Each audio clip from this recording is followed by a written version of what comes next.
Good morning, good afternoon, good evening, good day wherever you're watching WYTV. You're welcome to another edition of News Review today, November 2. Exactly 11:20 a.m. Lagos Nigerian time today. We just got to the month of November, and this is just the second day, and it's been a very good day today here. And I don't know how you feeling over there. I will do it on this particular show.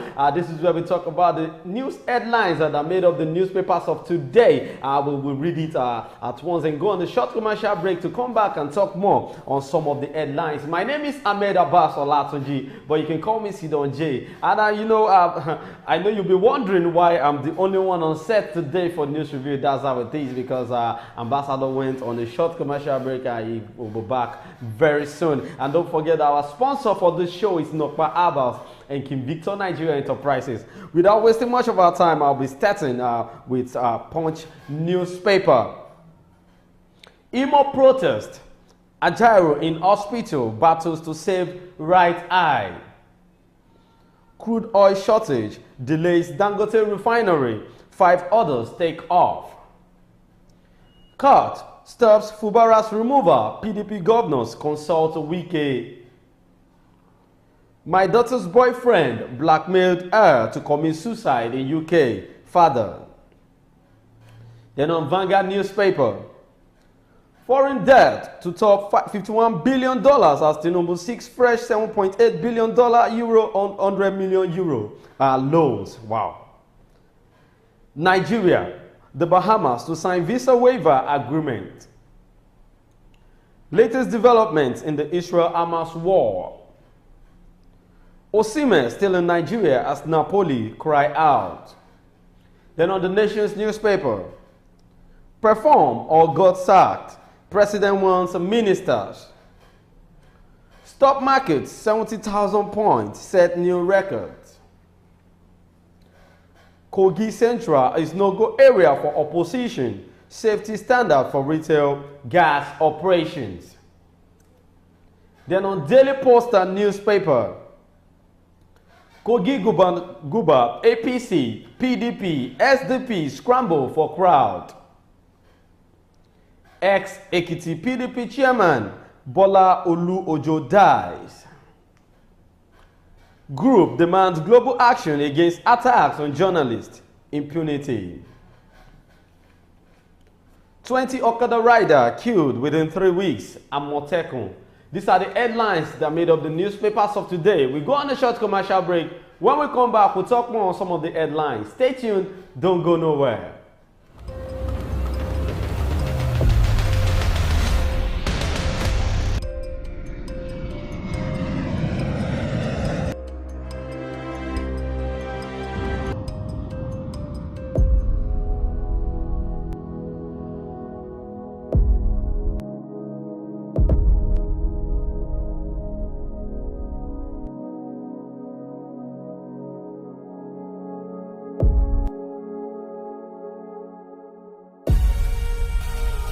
Nokpa for management of power. Kim Victor Nigeria Enterprises say make I give una this informate una with the sell foodstuffs, with the sell noodles, with the sell oil, and one the major distributor Honeywell, Golden Penny, King's Oil, Gino, and so on and so forth. Vanilla that is she sort of buy. You feed the collect market, they pay for ram small. Gbogbo àwọn tó ń bá wa dòwò pọ̀ àtàwọn oníbàárà wa náà jẹ́rìí wípé Kim Victor Nigeria Enterprises tested and trusted kò dẹ̀ sẹ́lẹ̀gbẹ́. Oya make una dey come to shop 2 Awolowo Market, Shagamu, Ogun State. As una dey buy una market, our motto don tanda gidigba to carry una load go una doorstep. And we no dey put extra charges. Kim Victor Nigeria Enterprises, fast and trusted. Welcome back from that short commercial break, and that's our sponsor, Nokpa Abas and Kim Victor Nigeria Enterprises. So the first headline we're going to be talking about today is this Imo protest. Ajaero in hospital battles to save right eye.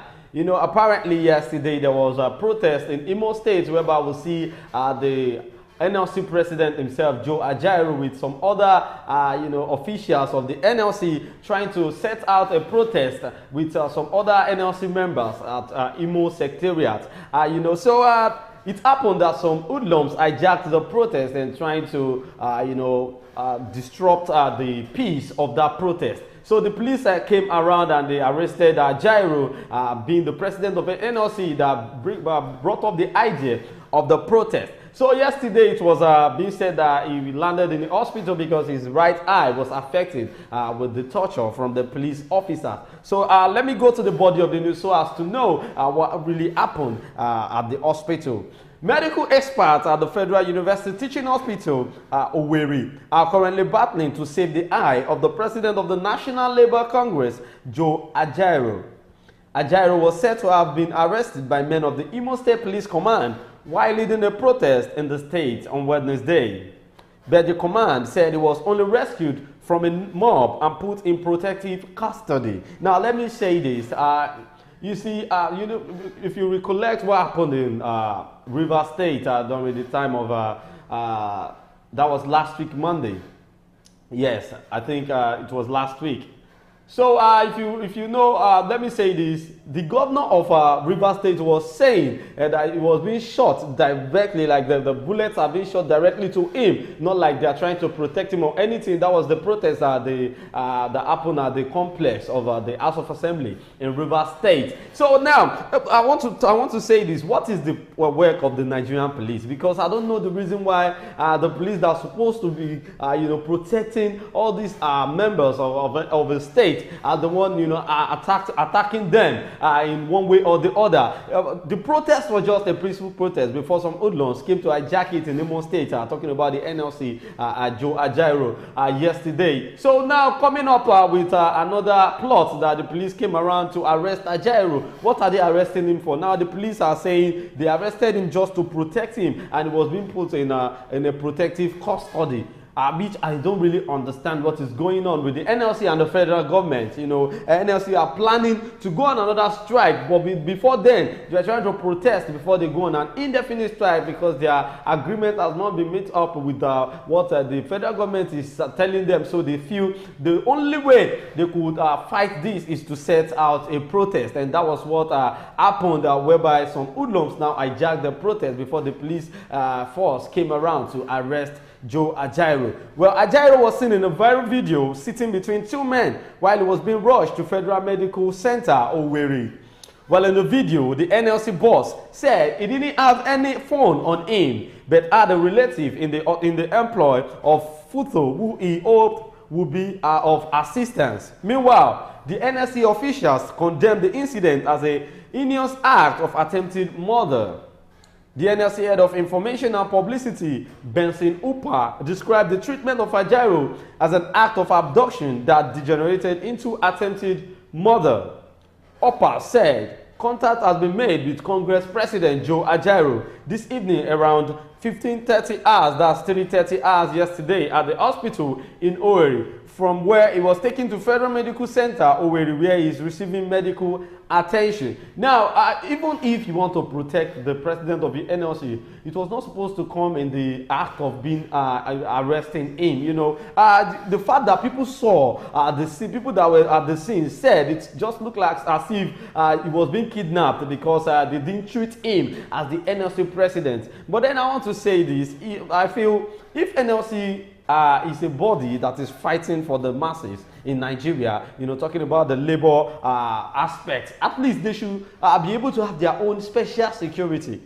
Joe Ajaero is not just a normal, personnel in Nigeria. He's an NLC president that is representing the voice of the masses as the NLC chairman. So I feel he should have his own external security, not like him doing things on his own. But then maybe because he felt he's free, to talk to the government. I don't know. The protest that was supposed to be staged yesterday was being disrupted, and what the police could do, instead of them to guide the protest and make sure the protest is going on well, they had to come and, disrupt it by arresting Joe Ajaero, which the spokesperson on the publicity for NLC said it looks as if it was being abducted or kidnapped, and which is you know, looking as if it is attempting to murder, you know. But then Joe Ajero is okay, but battling with his right eye because he had a problem with the eye. Currently in the hospital for medical attention. Let's hope and see, pray that he comes out in a very sound health. And that's what we could say right now. But thoroughly brutalized. His right eye at the time of contact was completely shot. So that is exactly what I'm talking about. Like, why would they brutalize somebody like Joe Ajero, the NLC chairman himself, like someone that is representing the Nigerian Labour Congress, and he was being treated in that way. So that is not okay at all. Talking about the Nigerian police force, they should try and know how to handle some cases when it comes to dignitaries in Nigeria. Well, let's move on to the next one. Let's hope for the president of the NLC to come out of the hospital peacefully. All right, the next one we are going to be looking at is perform or get sacked. President wants ministers. Like the president of Nigeria, President Bola Tinubu, has warned all the ministers in his care to perform well in every office they are holding, or they got sacked immediately. Members of the Federal Executive Council, FEC, got a machine order yesterday from President Bola Tinubu: perform or be fired. That is what the president said. I love the fact that our president is now acting as the man that we expect him to be. But then people still complain out there, talking about the masses of the hardship that is going on in the country right now. But I want to tell you, if you could check the forex market, you will see that the dollar is now, you know, coming down. We're talking about how it was last week, and now it's somehow in the range of 700 and something naira as of today. But we feel it will still come down to the normal level that will make our Nigerian economy to be balanced the way we want it. Well, still on the body of the news, the 2023 cabinet retreat is delivering on the renewed hope agenda. The president said his administration was racing against him to rejig the economy and upgrade Nigerians' living standard within a set time frame. He told the ministers that he would not spare any resources in his bid to change the narrative about Nigeria. Ordering the FEC member to take governance with seriousness, he reminded them that the government has at its disposal everything needed to lift the country to loftier heights. Now, this is a message to all the ministers that has office in the federal level, that they should try and you know, bring out the best in them so as to support the president to take this country to the next level. Because if you check, president is really working hard to make sure the country is in good order, and that is why he's trying to tell the ministers now, if you cannot you know, if you can't work with us in the federal level, you should just resign before we fire you. So it's either you work or you got sacked, and that was what the president is the message he's sending to his ministers. All right, let's move on with the body of the news here, because the president ordering the FEC member to take governance with seriousness. He reminded them that the government has its own disposal everything needed to lift the country to loftier heights. According to him, Result Delivery Unit (RDU) has been established to periodically appraise the performance of the ministers and chief executive officers of relevant government agencies.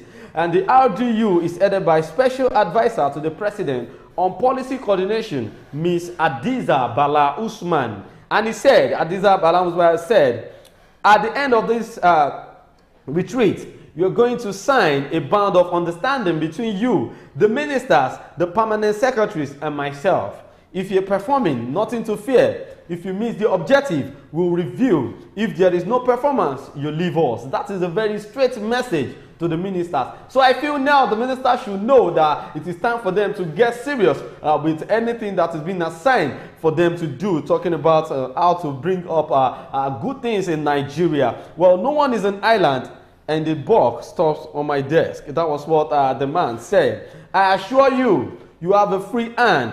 You must be intellectually inquisitive to ask how, why, when, and why it must be immediate. you have the responsibility to serve the people. I said this once upon a time, maybe on this show, another show on this TV. I said it that if someone in the government, house is not knowing the kind of duty he or she is supposed to, take off with, it is right for the president to let the person know if you're staying or you're leaving, because you cannot be with us and not doing anything, because the masses are looking up to the government to know what they are trying to do to make sure it is good. For Nigeria is a good country for them to stay in, because now things are getting out of hand. Talking about from the removing of the subsidy to the palliative that was being mentioned by the president that the state will share amongst the citizens of Nigeria. Even the money that the president signed that will be sent to people, we are expecting it to be dropping in everyone's account. That is by January, as the president said. So we are still hoping on a very good form of reform of Nigeria, because the president is really working hard to make sure things are working well. So now that is why you are supposed to talk to the ministers as the president that, okay, if you know you want to work with me, stay with me, and if you're not working, you will get sacked. So this is a very clear message from the president to the ministers. And Adiza said, I've taken a young lady, very dynamic. Okay, the president is talking now, saying, yeah, I've taken a very young lady, very dynamic Adiza Bala Usman to head that delivery unit. If you have any complaints about her, see me. Now, the president is a very good man to me in this aspect, trying to let the ministers know that if you cannot get to me directly, I've assigned someone to you, Adiza Bala Usman. You guys can work with her. Then after that, if you see she's not, trying to deliver, then talk to me directly. Then I will know what to do. So this is an avenue for all the ministers, to be very free with the president, so as to make sure the work is being done perfectly. So let's move on to the next one, talking about what happened in Ondo and Kwara State. 20 Okada riders killed within 3 weeks. Amotekun. Now let's talk about the Amotekun of Ondo State now. The Ondo State Security Network Agency, known as Amotekun Corps, has revealed that no fewer than 20 commercial motorcyclists, popularly known as Okada riders, have lost their lives to criminals within 3 weeks in the state. Disclosing this to newsmen, the commander of Amotekun Corps in the state, Akogun Adetuji Adeleye, stated that the Okada riders were killed by criminals who tried to snatch their motorcycles. Now, I want to ask this question from the directive. Let me say, I cannot direct these questions to the chief security officer, which is the governor of Ondo State, Governor Akeredolu. I don't want to, because, he just came back to the state, he just started working, and we've not gotten a news that he has been working in his office in Ondo State, because the last news we got was that he works from Ibadan, which is not supposed to be like that, as the house made a mention of it when they were having a meeting, that the governor has to come back to the state. So I want to ask this: if the Amotekuns that are working, they are not being given the power to bring out the best in them. So I feel, if the Amotekun is working more than the police in a state, so that means the police in that state are useless, like they are not doing their work diligently, because it is not okay for people to be getting killed every day by criminals and still not being apprehended by the police. Now, Amotekun is now doing the work of the police. This looks somehow to me. But then, according to Adeleye, the rate at which commercial motorcyclists have become targets of criminals is alarming. Hence, the need to take measures against it. The Amotekun commander further revealed that most of the attacks occurred at night in various parts of the state. Now, we see police standing in some of the bus stops and checkpoints in every state. Not only Ondo State, it happened in Ogun State, Lagos State, and Kwara. What is the only thing they do is to collect all these 100 naira that they do collect from drivers. I don't know what is their work there. And if you check, if it's late hour, you won't see them there. But exactly the time people are coming back from work, let's say from 7 p.m. to 9:30 to 10, that is when you will see them on the main road collecting something from the bikemen and some other commercial drivers. But then, why is it that they don't stay there for long till 12 o'clock or till even morning? What is their job? What are their duties?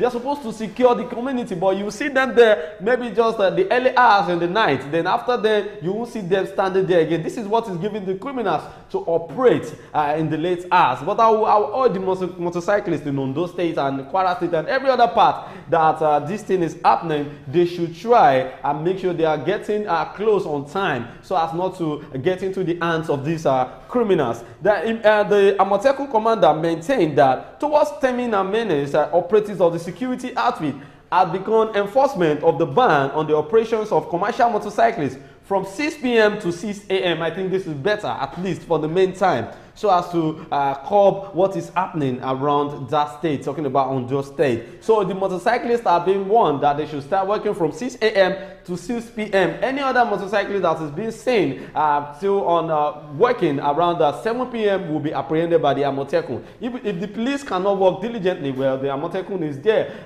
to take over their work. Apart from efforts to curb the activities of criminals, Adeleye stressed that unregistered vehicles as well as tinted vehicles without a police permit plying roads across the state will be impounded. Can you imagine? This is what I'm saying. This is the work of police. But now the Amotekun is taking over. So I feel police will now be seeing themselves as an unimportant entity amongst the security agencies in Nigeria, because the only thing they know how to do is to brutalize, is to just bring up a scene that people will start talking about that we don't want this, end this police brutality and all. But for you to do your work diligently, you will leave that and be doing something else. Now the Amotekun is taking over. The ban from 6 p.m. to 6 a.m. from use of Okada and 6 p.m. remains in force as put in place by the government.